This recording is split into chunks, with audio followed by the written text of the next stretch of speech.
भारत र नेपाल बीच जोगबनी विराटनगर रेल मार्फत सबै प्रकारका बल्क कार्गो ढुवानीको बाटो अब औपचारिक रूपमा खुलेको छ।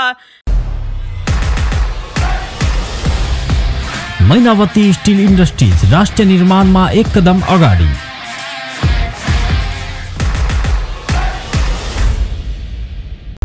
Nepal's #1 adhesive brand Rachikol टास्छ मज्जाले टास्छ। नयाँ दिल्लीमा बिहिबार सम्पन्न दुई देशका वाणिज्य मन्त्री स्तरीय बैठकका क्रममा पारवहन सन्धिको प्रोटोकल संशोधन सम्बन्धी लेटर अफ एक्सचेन्ज आदान प्रदान पत्रमा हस्ताक्षर गरिएको हो। यस आदान प्रदान पत्रमा भारतका वाणिज्य तथा उद्योग मन्त्री पीयूष गोयल र नेपालका उद्योग वाणिज्य तथा आपूर्ति मन्त्री अनिल कुमार सिंहले हस्ताक्षर गरेका हुन्।